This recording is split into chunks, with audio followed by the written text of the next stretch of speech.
Today I'm finally going to show you how to make my one-pot lo mein. Lo mein is a popular Chinese dish consisting of wheat noodles mixed with vegetables, meats and sauces. Lo mein can be made with various ingredients such as chicken, beef, shrimp or tofu, along with vegetables like bell peppers, broccoli, carrots and mushrooms. Alright, so to start our one-pot lo mein, heat our pot over high heat. Once heated, go in with sesame oil. We're going to get our sesame oil nice and hot before we add in any more ingredients. Alright, so now that our oil is heated, we go in with the lap chong, spread that around. We want that fat from these Chinese sausages and flavor to marry into the sesame oil. So as it's heating up, it will start to curl up a little bit. Next, we're going to add ginger, garlic and thinly sliced red onions. Next, we're going in with our carrots. We want to add the carrots in early because we're going to let the carrots braise in the sesame oil and fat from the lap chong.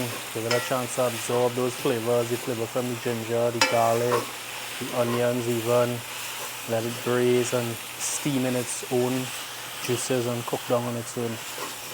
Now the heat is still on high heat here because we want, as I said, we want to almost braise the carrots. We're going to let that heat start to break them down. Alright, so now that everything is mixed up, what we're going to do, we're going to cover and let the heat do its thing. What will happen is it will continue to allow the flavors to marry and most importantly, break down the carrots. Carrots have almost changed color slightly. They're more translucent, they're more vibrant, they're glistening. So I'm just dropping my heat down to low and I'm going to make a well in the middle. And I'm adding in my Shoaxing wine with some Chinese all-purpose seasoning, some Hoisin Sauce, and some Oyster Sauce.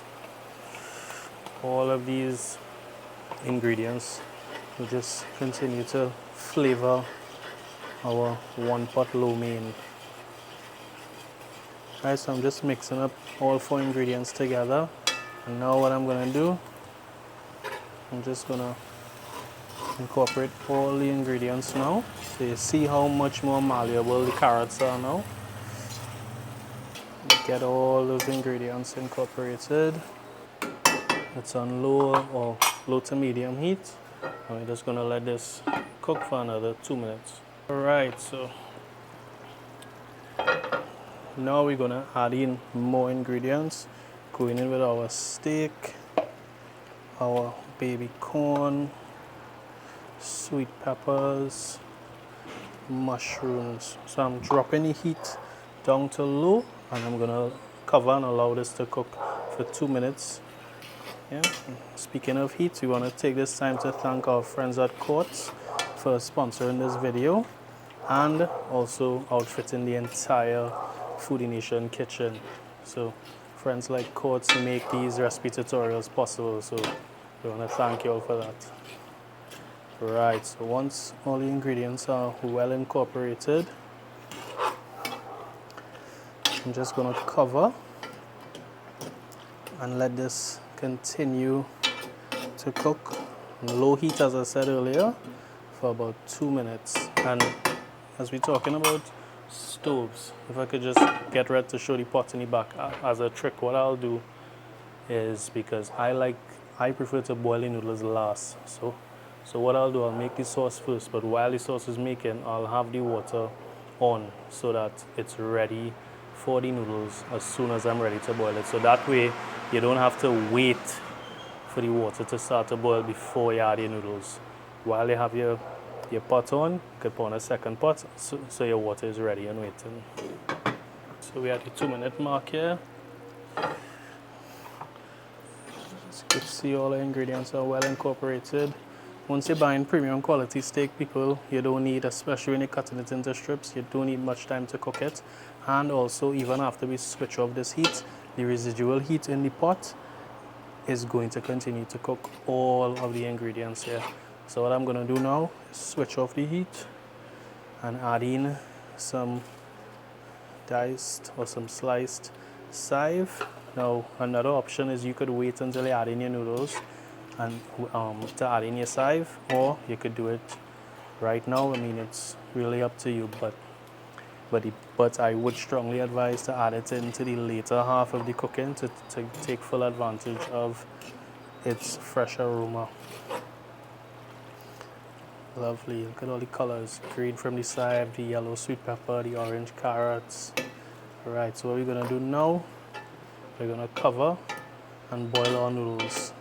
So as soon as your noodles boil, strain and add to your vegetable mixture.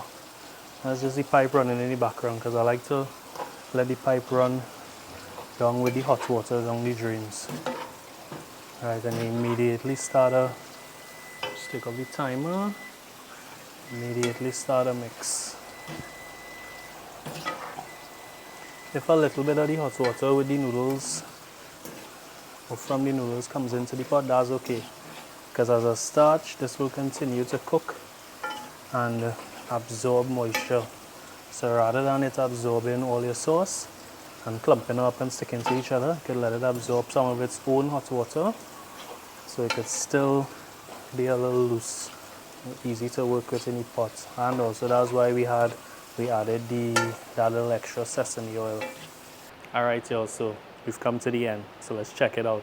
Here we have a 1 pot lo mein. So here you could see everything. You could see all the steak, you can see the sweet pepper, the chive, the carrots, the noodles, the lap chong, even some baby corn, all well married together. And you could see how malleable our lo mein still is. It's not clumped together, it's not sticking together. Yeah, so you see, once you follow simple instructions on when and how to boil it and to immediately add to your sauce mixture, this is the end result. Right, so there's only one thing left to do now, just time to eat y'all. But before I go, you know, we constantly get questions, comments, DMs about where we got the stove, the fridge. So what we're going to be doing, we're including the links to each of plans in the description of the video. And of course, we have to thank Courts, our proud sponsors of this episode, and proud sponsors of the entire Foodie Nation kitchen. So thank you, Courts, and thanks so much for watching.